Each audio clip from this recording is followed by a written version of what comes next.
How's it going, guys? We're here and we're checking out some changes to the Rust roadmap. So if you didn't notice, there were some things that were meant to be done this year that got finished last year, and so forth, and so the roadmap didn't really make some sense.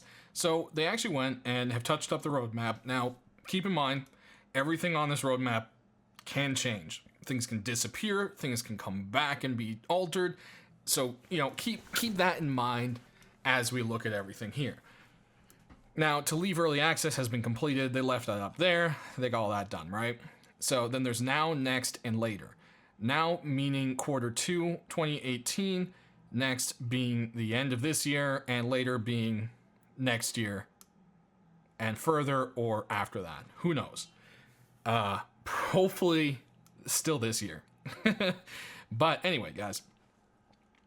We've got some things marked new here, and I figured it was enough where it's worth talking about in the video. So, of course, we've got the new Scientist Outpost coming up. I've showed you guys pictures about that. That's one of the new things added there. Another thing added is maritime gameplay. Rafts and boats with different engines. So, we're going to see different boats besides the one we have. Scuba gear, we just got added. It's going to be coming in the next update. Dive locations may also make it in with that. I see some work being done with that. And underwater resources. So that means there could be resources that you'll need that you can only get underwater. That will be interesting, cool. Next that I'm super excited about is the cargo ship event.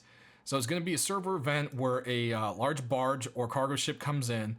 It has scientists and equipment on it, and you can go out to it like a pirate, board it, and start fighting for the loot. And that sounds super interesting. And yeah, I know, events are only for clans. Well, there's nothing you can do about it. More people usually overwhelm. But hey, we'll leave that for a different discussion. It's something else we mentioned in some of our What's Coming videos a while back. If you didn't see or haven't heard, they're going to be adding Rad Town Obstacles, things like locked boxes that require key cards, doors that require key cards, broken doors or snap cables or such that require repair. And these will need things from basically maybe from the base, a specific item you need to find. Like, let's say one example I was given was fuses for a fuse box to restore electricity to that Rad Town's area so that you can actually get in those doors. The thing about it is you're guaranteed great loot, is what they're saying. Next thing is going to be item amounts. They want to revisit what is used for harvesting and crafting and so forth and take it down to like a 10th or so, they're saying. They want to make it less grindy, more fluid. And I think that's a very good thing. Next, we've got Farming 3.0 is on the list for now, and they want to clean it up, make it make sense, make it be important to the game. That's what you're saying there. Now, something that a lot of people have been clamoring for ever since we got boats was the multiple island test. This has been moved from later, or I think it was actually, later. It was moved from later to now, guys. That's right, it is in now. And that is, they're going to experiment with using boats to cross the ocean to other islands. At first, it will probably be large terrain with monuments on them. And eventually, it could involve server transitioning, meaning you could move from one server to another with a boat, which would be super crazy. And probably a mess. I do not envy them for figuring that one out. Next, they want to do new spawn options. So, spawn in certain areas that are easily identifiable. Also, the big thing here is the barge. So they actually want to maybe add an option where there's a boat that circles the island and you can spawn on it and jump off the boat when you want to go where you want to go. So I thought that was kind of an interesting little aspect for spawning. It's kind of neat. It adds something unique to the game.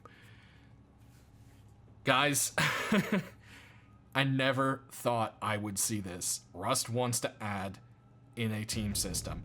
Now, I don't think it's going to be a full-fledged like clan system, like something you might see in Ark or something. Maybe it will be, I don't know.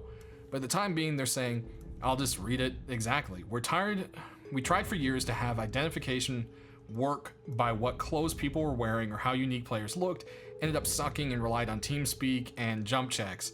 We need to add a system to help identify your friends from farther away, such as seeing your friends' name tags or icons from afar.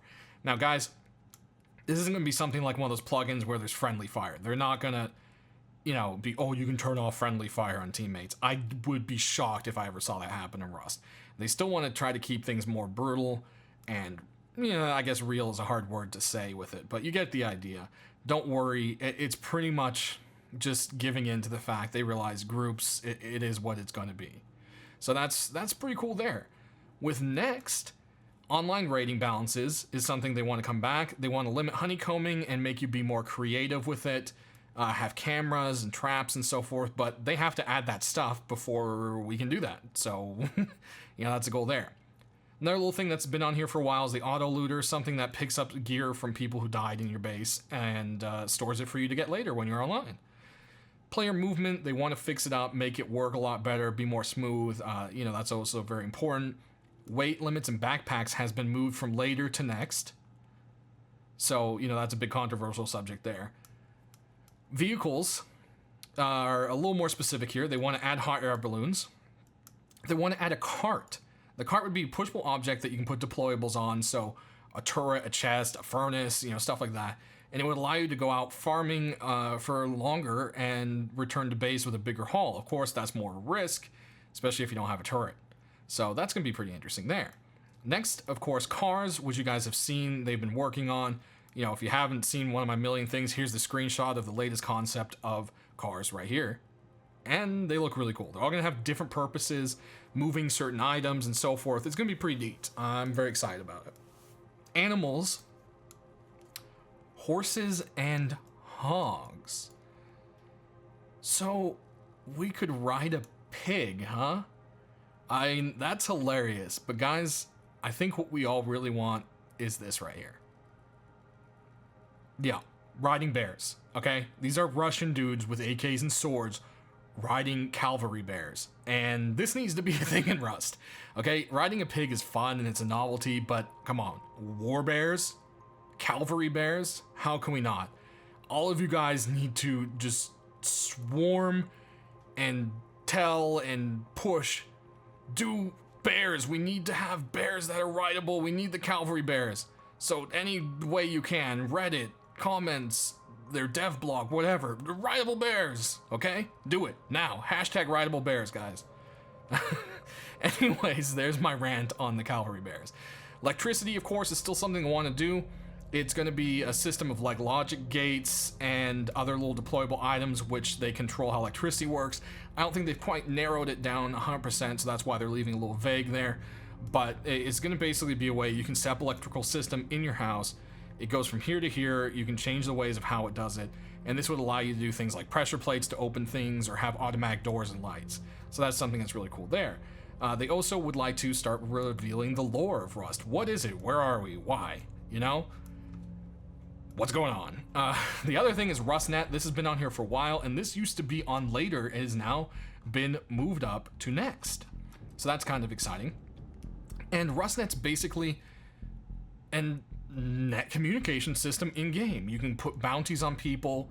You can have remote device access, like you can watch cameras and so forth.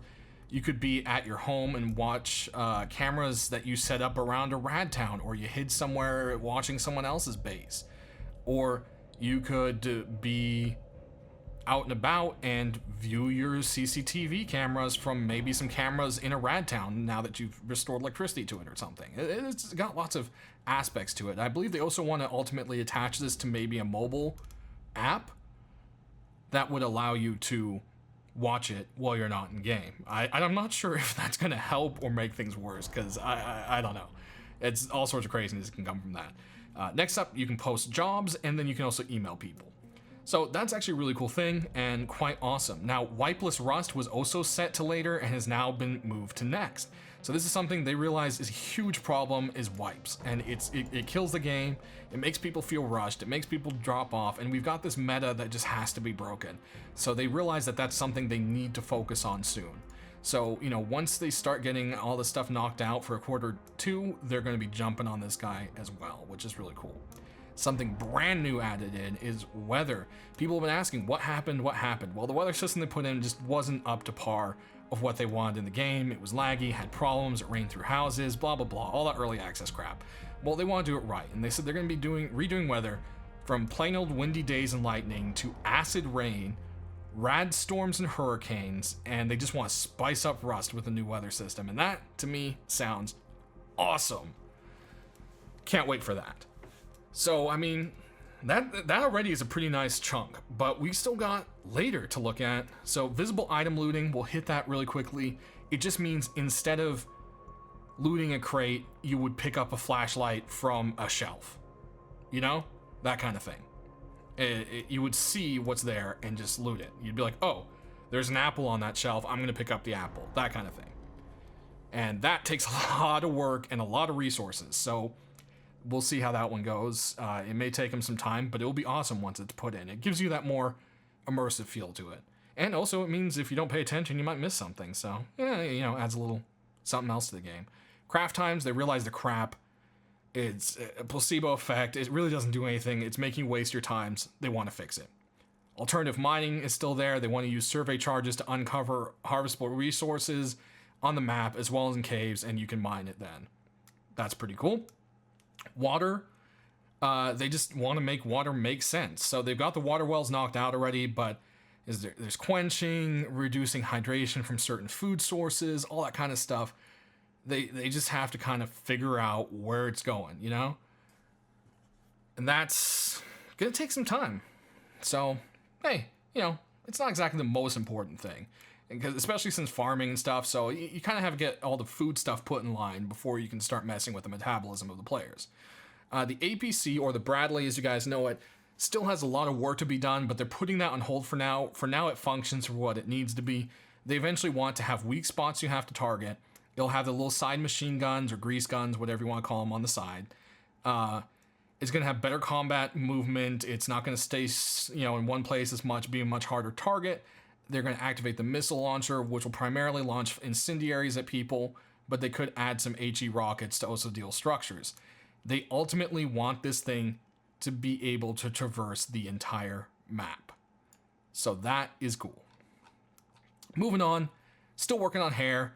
They want to get it put to where they can allow you to trim and grow it, change your hairstyle. That's definitely really sweet. Some people really want customization options, and I think this is a nice meet in the middle. At least you can customize your do and beard. Prototype weapons. Oh, I could make an entire video on this. Basically, you can take apart guns and redo them the way you want. You can make a double barrel rifle. You can make a semi-automatic, I don't know, semi-automatic nail gun. I don't know. That's already semi-automatic, I guess. I don't know. You get the ideas. I'll just read off here. Semi-automatic revolver, shotgun, double-barreled rifle. There you go. I got one of them out of there. Surrendering. It's basically a work in progress thing they want to get going. It allows players that are not recently in combat to surrender. You can raise your hands, and then people can take you prisoner, kill you, do whatever they want. You can be blindfolded.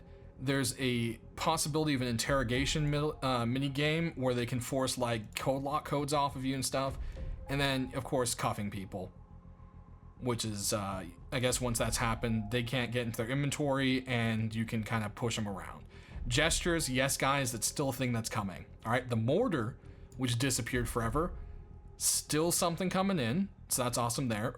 Food preservation is a new thing they want to do too as well. So you'll be using salts, refrigerators, things like that.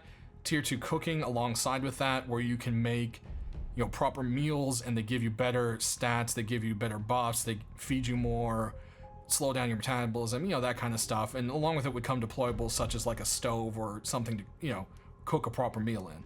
Fractional reloading, something people have been begging for. Help keeps joking about over Twitter, saying if this team wins, then I'll put fractional reloading before blank, blah, blah, blah. Well, it's on the roadmap, guys, so it is going to happen. It is something that is incredibly hard to put into an existing game, from what I understand. I could be wrong. I don't know much about it. This is what they're saying. This is what I've heard from other game developers who people have hounded for the same reason.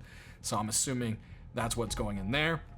And lastly, item levels, where different items can have different levels of quality, thus making them better. Of course, that's going to make everyone go nuts because, you know, the AK isn't this many shots anymore, but it depends on the quality. But I think that kind of adds a nice thing. Someone who spends a ton of time putting a lot of work into an important gun might have the better advantage when versus people like 5 people with just the base version of a gun, no changes, nothing like that. And it kind of adds more of a Fallout style combat. You know, Fallout 4, you could tear apart the guns, do all sorts of crazy stuff with them, and any tiny bit of that added into Rust, if done the right way, I think could be really, really awesome. So guys, that pretty much covers everything old and new. I don't know about you, but I'm very excited about this new stuff they've put on. It sounds great, and I just felt like it really deserved a video. So that pretty much covers it, guys. Sound off down in the comments below. Let me know how you feel about certain things, if you like it, if you hate it, if it makes you quit Rust, if it makes you come back to Rust. Just let me know. What about the future ideas do they... What calls to you? Which thing on here is saying, oh, that might make me love Rust forever, you know? If you don't already. So, it has its up and downs. It's definitely a fickle mistress of a game. But there's definitely some things in here that might pull or completely push people off the game. So, let me know about that, guys. Let's create a nice discussion, and we'll see you next time when I have some more information about Rust.